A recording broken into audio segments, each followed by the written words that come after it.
Dunia ina mambo sana. Kuna mtu mmoja anaitwa Mr. Sir Isaac Newton.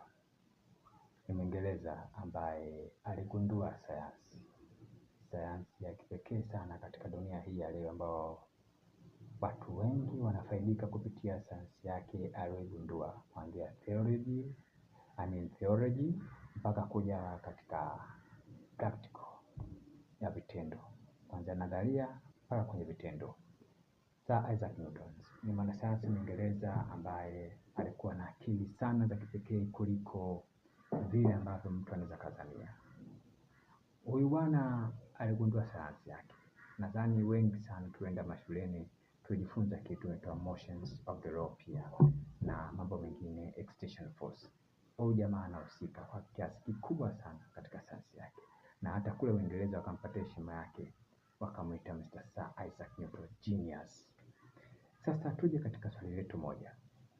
Isaac Newton, je, ametusaidia kwa kiasi gani kizazi hiki cha leo, toka miaka hili alikuwepo kugundulika kwa sayansi yake mpaka sasa hivi? Sir Isaac Newton hatuko naye duniani, lakini jina lake bado linaishi mpaka leo hii duniani, kwa wasomi, kwa wale wanaosoma, kwa Waingereza na hata Afrika na dunia nzima inamtambua Sir Isaac Newton kwa sayansi yake aliyogundua. Ni ya kipekee, unaweza kusema ni ya kipumbavu kwa wewe ambao hujaingia darasani na kusoma. Samahani, sio kama nakutukana. Twende katika kazi yetu. Aligundua kitu kimoja, kusema kwamba kitu kikiwa juu kama hapa, kikianguka chini, kuna nguvu ya ziada iliyotoka juu kwenda chini, na kile kitu hakiwezi kurudishwa pale juu.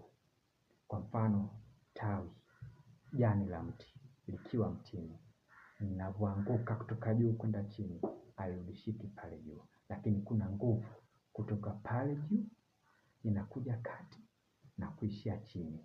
Hiyo ni sayansi aliweza kuigundua huyu jamaa, nampa heshima yake sana.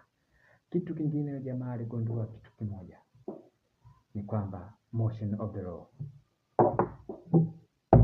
kitu kikiwa kimekaa sehemu yake hakiwezi kusogezwa kwenda mahali kokote pasipokuwa na nguvu ya ziada kuichukua kile kitu na kukisogeza kupeleka sehemu nyingine.